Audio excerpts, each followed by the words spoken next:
Em semana de apresentação e debate do programa de governo, temos ouvido aqui no Explicador da Tarde Política representantes de vários partidos, nomeadamente do PS e do PSD até agora. Hoje é nosso convidado o vice-presidente e deputado do Chega, Pedro Frazão, uma entrevista com moderação da Judite França e do Luís Soares.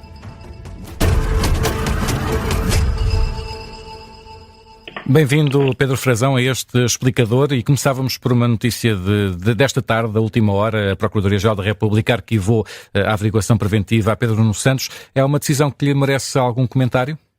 Olá, muito boa tarde, Luís Soares, também a Judite França, que sei que também está neste programa, e a todo o auditório do Observador, e muito obrigado por esta oportunidade de virmos falar sobre a atualidade política, sobre o programa do Governo, e também posso comentar essa notícia que adveio agora nos últimos minutos sobre este arquivamento da averiguação preventiva. Bem, esta averiguação preventiva pode ter sido arquivada, mas existem muitas responsabilidades políticas ainda a serem explicadas por Pedro Nuno Santos, que agora se remeteu um pouco a posições dúbias, porque ele disse que não ia continuar o seu percurso político, dando a entender que não iria assumir o cargo como deputado, mas entretanto depois, logo passado um dia, veio dizer que não, que ficava no Parlamento. Ontem apareceu aqui na discussão do programa do Governo apenas ao 12h20, hoje não veio à votação, não sei se se quis esquivar à votação para não ter que votar contra a moção de rejeição do PCP, o que talvez fosse um bocadinho contra a consciência, tendo em vista a sua proximidade política ao PCP, que apresenta todos nós sabemos que Pedro Nuno Santos é identificado como sendo a ala mais esquerda do PS, não é? E, portanto, aqui, apesar deste arquivamento, eu acho que há muitas responsabilidades que Pedro Nuno Santos deve vir a explicar ao país. As responsabilidades da sua ação pessoal, nomeadamente ter recebido 100 e tal mil euros em ajudas de custo de deslocações, que nunca chegou a explicar porque é que as recebeu se morava aqui em Lisboa. E eu quero lembrar que quando o Chega teve um caso semelhante em que íamos propor um candidato, Malo de Abreu, em que esteve também envolvido com o recebimento de ajudas de custo supostamente indevidas, nós imediatamente colocámos Malo de Abreu de parte e não foi nosso cabeça de lista. Também não explicou Pedro Nuno Santos os impostos ou o que devia ter pago dos seus apartamentos e não explicou, e portanto há aqui várias coisas que deviam ser explicadas por Pedro Nuno Santos, e também já agora a sua responsabilidade sobre os 8 anos e meio de poder do Partido Socialista, que deixou este país totalmente numa rebaldaria, não é? Era uma rebaldaria na imigração, com o caos na saúde, com muitas famílias a fugirem da escola pública e a fazerem um enorme esforço para colocarem os filhos no ensino privado, porque de facto a escola pública está muito perto de ser infrequentável neste momento, com uma carga fiscal absolutamente avassaladora, tanto para as empresas como para as famílias, e no fundo o aumento da pobreza, isto para não falar da sua própria pasta, que era a pasta das infraestruturas, sem uma decisão no aeroporto, as atrapalhadas no aeroporto, sem alta velocidade, sem a requalificação da ferrovia. Deixe-me interrompê-lo, senão a nossa entrevista passa a correr. No discurso final no Parlamento, André Ventura acusou Luís Montenegro de não ser diferente de António Costa. Se assim é, porque é que o Chega não votou a favor ou não se absteve, pelo menos, na moção de rejeição do PCP? Bem, Judite França, o PCP apresentou uma moção de rejeição sem uma solução governativa e, portanto, não existia uma solução que pudesse ser apresentada aos portugueses como alternativa a estes resultados eleitorais. E nós sabemos também que o Sr. Presidente da República está num fim de mandato e, portanto, neste próximo ano podíamos ficar num impasse constitucional se, de facto, esta moção de rejeição fosse aprovada e, portanto, o Chega, na sua postura responsável, respeita estes resultados eleitorais e está no lugar de líder da oposição. Mas nós dizemos que Luís Montenegro não é muito diferente da liderança do Partido Socialista, exatamente um pouco por isto que eu disse há pouco, que é tentar fazer passar a ideia de que os portugueses houve uma baixa de impostos, e aliás ontem mesmo O Sr. Ministro das Finanças frisou várias vezes na sua intervenção aqui no plenário que tinha existido uma baixa consecutiva de IRS, mas enquanto tentam passar esta imagem de uma forma um bocadinho ilusionista, nós sabemos que o ano passado todos os indicadores oficiais dizem que a carga fiscal subiu. Portanto, em 2024, já com a governação do PSD, a carga fiscal subiu, aliás, foi até uma das maiores de sempre, não é? Apesar das contribuições sociais corresponderem a 22%, o IRC subiu também para 18,6%, o excedente bruto, o IVA e os impostos especiais do consumo aumentaram 18,2%, ou seja, os impostos indiretos, o aumento dos impostos indiretos e das contribuições sociais efetivas fez com que a descida que foi anunciada como uma grande medida do PSD dos impostos diretos não fosse contrabalançada. Ou seja, no fim do dia, os portugueses acharam que estavam a pagar menos impostos diretos, mas todos os impostos indiretos e as contribuições sociais efetivas foram maiores. Ora, eram exatamente estes os truques que a governação de António Costa utilizava para maquilhar as contas públicas e fazer acreditar aos portugueses que governava com contas certas. E é isso que o Chega vai tentar combater. Sim, o Chega vai tentar denunciar, como sempre fez, quando era o PS que estava no governo e agora com o PSD no governo, o Chega vai tentar denunciar e desconstruir estas narrativas que são um pouco propagandistas e são até, posso dizer, populistas. Ficou claro a sua opinião, Pedro Frazão. Deixe-me colocar aqui outra questão, porque também se ouviu José Luís Carneiro a pedir uma clarificação ao Primeiro-Ministro sobre com quem quer o Governo dialogar.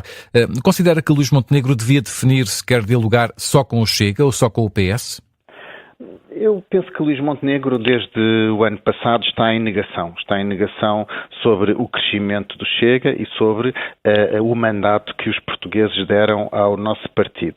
O Chega tem sido muito frontal na apresentação de soluções para os portugueses, nomeadamente na imigração, nomeadamente no choque fiscal que eu acabei de falar que era necessário, no combate à corrupção, até na própria desburocratização nacional e nesta reforma do Estado. E o que é que Luís Montenegro tem feito? Está em negação sobre a nova arquitetura parlamentar e, portanto, veio o ano passado com aquela máxima do não é não e preferiu ir fazer vários acordos com o Partido Socialista, um deles que permitiu passar-lhe o Orçamento de Estado. E hoje continua em negação. Ou seja, Luís Montenegro, em vez de assumir que os portugueses demandaram que o Parlamento virasse à direita, continua nesta situação dúbia de querer estar tão ao centro, tão ao meio, que nem é carne nem é peixe. E devia clarificar essa posição, Luís Montenegro, no seu entender? Eu penso que na disposição do Governo está uma maioria absoluta parlamentar de direita clara.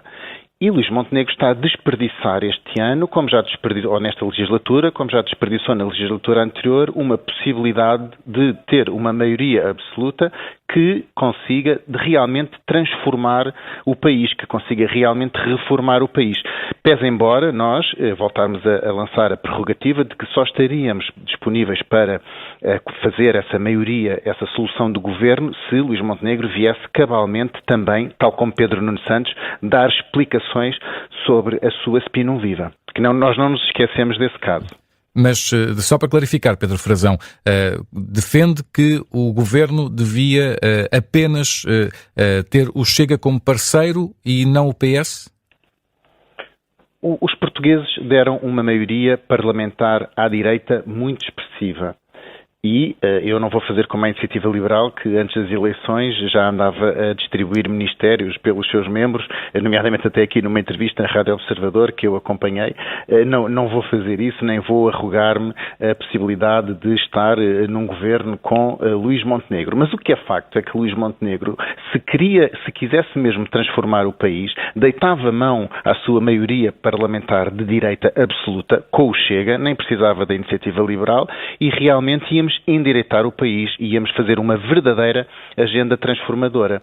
Assim, com esta maioria maior, mas que na verdade é uma maioria minoritária, o que Luís Montenegro vai fazer é ter que negociar peça a peça. Ora, nós sabemos, pela experiência portuguesa, de que os governos minoritários, quando tentam negociar peça a peça, não conseguem fazer uma verdadeira reforma nacional, a reforma do Estado, que é necessária na saúde, é necessária na educação, é necessária na justiça, é necessária no combate à anticorrupção. E isso, eu tenho muita pena que nós possamos estar a desperdiçar mais uma legislatura em que o Parlamento e o Governo tinham à sua disposição os mecanismos necessários para, de facto, fazer uma viragem à direita e tornar Portugal uma democracia liberal, economicamente muito desenvolvida, e continuemos a desperdiçar essa oportunidade quando o mandato dos portugueses é muito claro. O Chega está de acordo com o aumento da despesa para 2% da contribuição de Portugal à NATO. É a ambição do Governo chegar a esse valor já este ano? Parece-lhe execuível? Eu concordo plenamente com essa ambição, sou até um pouco mais esperançoso nesses números e penso que nos próximos anos, devido a todo o contexto geopolítico internacional, nós devemos apostar muito na nossa segurança nacional. Por exemplo, preocupa-me muito que Portugal não tenha uma única bateria antiaérea, portanto, isto é... Vemos hoje no conflito israelo-iraniano que esse tipo de defesa é absolutamente fundamental, e preocupa-me que uma nação que se diz soberana não tenha esse tipo de contramedidas para se poder defender. Nem sequer são medidas belicistas de ataque, são medidas de defesa. E, portanto, o nosso Ministério da Defesa Nacional tem que, obviamente, ter meios à disposição para que possa capacitar o nosso país desse tipo de meios de defesa. Mas receia que esse reforço seja feito à custa de despesa social? Isso só pode acontecer com investimento efetivo, não pode acontecer com uma maquilhagem financeira como, penso que há 3 dias atrás, Luís Montenegro deu a entender que poderíamos chegar a esse número dos 2% apenas com uma nova contabilização, contabilizando também as despesas que são feitas por exemplo, na Autoridade Nacional de Emergência e Proteção Civil. Isso é mais um ilusionismo, ou seja, vão dizer para fora, vão dizer para as entidades europeias e para a Aliança Atlântica, dizer que afinal Portugal também investe, mas no fundo, aqui no terreno, vamos continuar com os mesmos meios e com a mesma falta de investimento.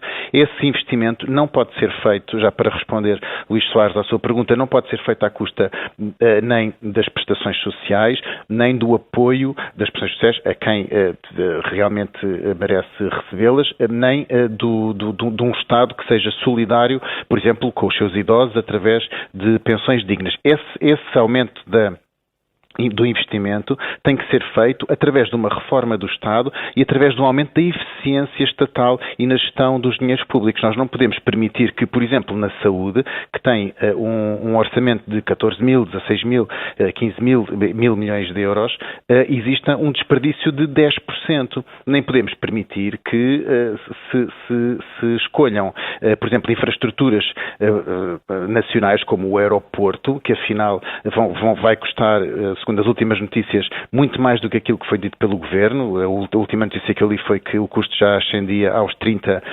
mil milhões e nesse caso, às custas dos portugueses, quando nós tínhamos outra solução, que era o aeroporto de Santarém, que era uma solução chave na mão e que não custava €1 ao erário público português, até porque estava fora da área da concessão da Vinci, ou por exemplo na escolha do traçado do TGV, que também está agora a ser analisada, e vamos ver que traçado do TGV é que vai ser escolhido, se vai ser escolhido um traçado do TGV que seja muito oneroso para dar dinheiro a ganhar às construtoras e à concessionária, ou se vai ser escolhido um traçado do TGV mais económico para o Estado e, no fundo, consequentemente para o dinheiro dos portugueses. Portanto, esse aumento de investimento tem que ser feito com uma maior gestão rigorosa dos dinheiros do Estado e uma maior eficiência em toda a máquina estatal. Ficou claro, Pedro Frazão. Obrigada por ter estado connosco neste explicador. O programa volta amanhã, nas manhãs 360. Muito obrigado.